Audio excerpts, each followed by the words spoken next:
I'm Melissa Nakavali at Queen's Park, where today Premier Doug Ford announced a significantly larger list of what can reopen in what is the province's Phase 1 plan on getting Ontario up and running again. We're getting thousands of people back to work. We've laid a solid foundation for economic reopening and recovery. Ontario easing restrictions, resuming construction projects, seasonal activities, healthcare centres, and scheduled surgery starting Tuesday. We have the framework. We have the workplace safety guidelines. We have the capacity in our healthcare system. Also on Tuesday, retail stores outside of shopping malls with street entrances can begin to open their doors as long as physical distancing measures are in place. Those include limiting the number of people in a store at once. Retailers will also need to restrict the number of customers per square meter to ensure physical distancing of 2 meters at all times.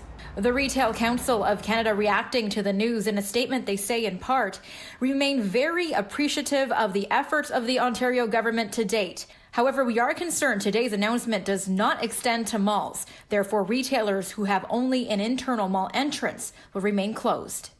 I want to be clear that businesses should open only if they are ready. This allows the retail sector to open should they decide to. They don't necessarily have to, but this opens the door to them physically. This first stage will also allow for libraries to open for pickup only, and domestic workers such as housekeepers and cooks are also able to head back to work on Tuesday. The plan also calls for the resumption of outdoor recreation activities and individual sports like gymnastics and horse riding. Marinas, golf courses, and private parks are all able to reopen starting Saturday ahead of Victoria Day. But what will not change is the limitation of gatherings of beyond 5 people. The truth is, we can't fully predict where things will go. So we need to be ready to react if we see a sudden increase in cases. We cannot let our guard down now. While the province is ready to kickstart the economy, the question remains, is Ontario ready? Yesterday, Mississauga Mayor Bonnie Crombie and Brampton Mayor Patrick Brown both urged Premier Ford to slow down reopening the province.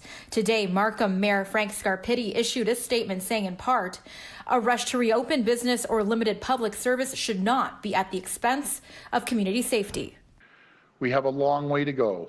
We have a long road to recovery.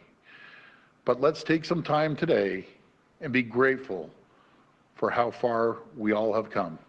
Now, it's unknown as to how long we will remain in Phase 1 before moving on to Phase 2.